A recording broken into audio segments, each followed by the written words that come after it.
There's a version of you sitting at a desk right now, coffee gone cold, staring at an email you haven't opened yet. You already know what it says. Everyone in the building already knows.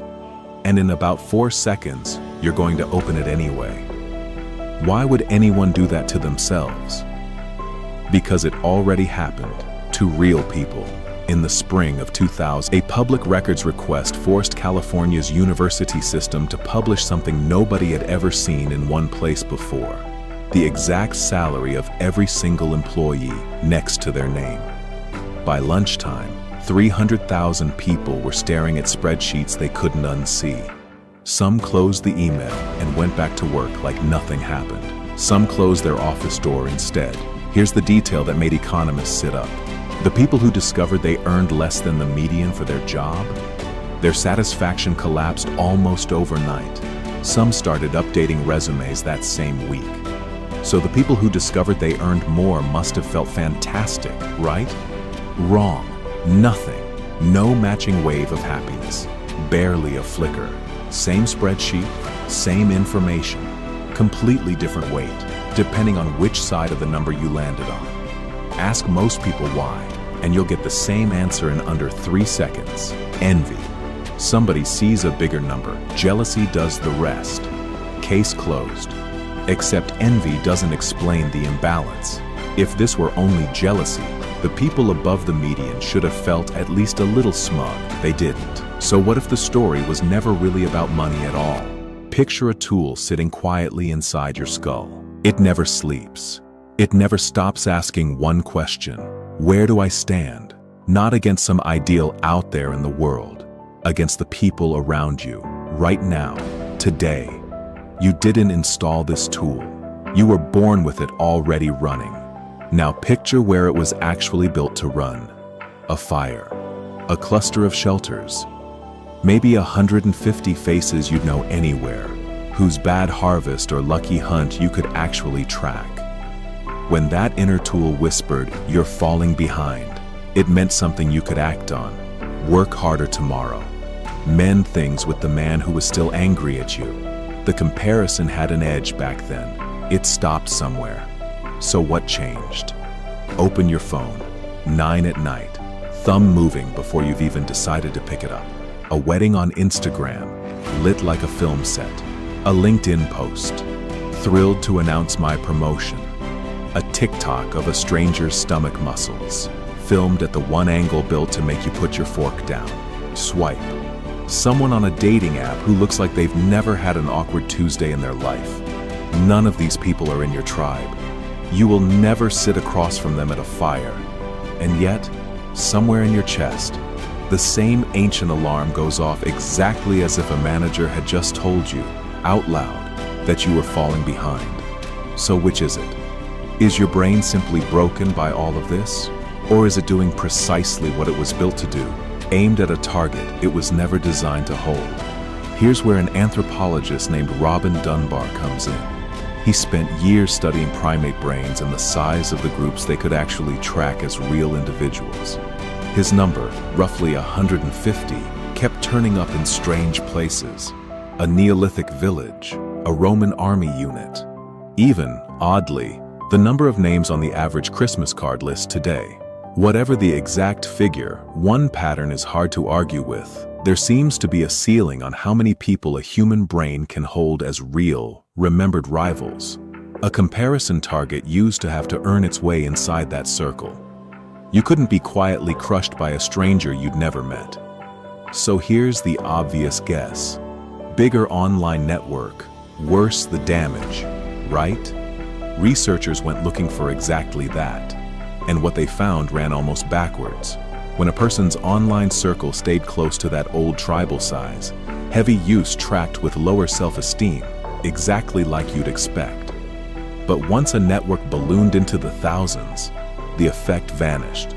Not because bigger networks are healthier, because somewhere past a certain size, the ancient tool seems to stop treating the crowd as real people at all.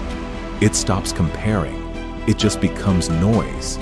Which means the real danger was never at the extreme end. It's sitting in the middle, close enough to register as human, far enough to never run out. Think about what that middle actually looks like. Not a stranger on the other side of the planet you'll forget in a second. A cousin's college roommate. A guy from your gym you've spoken to twice. Someone from your old office, 3 job changes ago, whose LinkedIn update just crossed your feed. Close enough that your wiring insists this is a real rival. Far enough that you'll never see the mess behind the photo. There used to be a pressure valve built into all of this. Worth understanding before we go further. For most of human history, looking down was almost as available as looking up. You'd notice someone struggling more than you, and something in you would quietly recalibrate. Feel steadier, a little more grateful. Psychologists call this downward comparison. For tens of thousands of years, it kept the whole system bearable. So why doesn't it work anymore? Open almost any feed, and the algorithm has already learned exactly what keeps your thumb moving. And it is almost never someone doing worse than you. It's the wedding, the launch, the abs, the promotion. The valve got sealed shut quietly by a system built to hold your attention, not your well-being. Here's where it would be easy to land on a tidy villain. Just blame the apps. Delete them. Problem solved. Except a study tracking over 350,000 teenagers found something nobody expected. Time spent on social media explains less than 0.5% of the difference in how they felt about their lives. Less than something as ordinary as needing glasses. So it isn't the screen. The screen is only the delivery method. The thing actually running underneath all of it is older than any app. Older than money. Older than language itself. Back in the 1950s, a psychologist named Festinger proposed something almost embarrassingly simple. When people have no objective ruler to measure themselves against, they reach for another person instead. There's no scale for, am I doing okay with my life? So the brain borrows a face, a highlight reel, a stranger, and uses it as the ruler. You already know this feeling, not from a study, from somewhere much closer than that. Maybe it was 11 at night, phone brightness turned down so it wouldn't wake anyone, thumb moving on its own. And then a photo stopped you cold. An old classmate, a promotion, a new house, a caption written like nothing had ever gone wrong in their entire life. Nothing happened in your actual world in that moment. No email arrived, no test result came back, and yet your chest tightened anyway, exactly the way it would if someone had said the bad news out loud. That tightness is not a character flaw. It's the same ancient alarm that once told a person to hunt harder or repair a friendship before winter.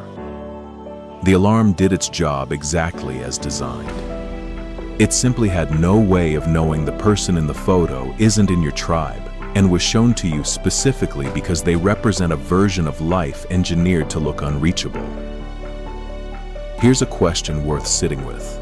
Were they lying to you? Almost never. The stranger in the photo usually isn't performing some elaborate deception. They really did get the promotion. The wedding really was beautiful. The problem was never that the information was false.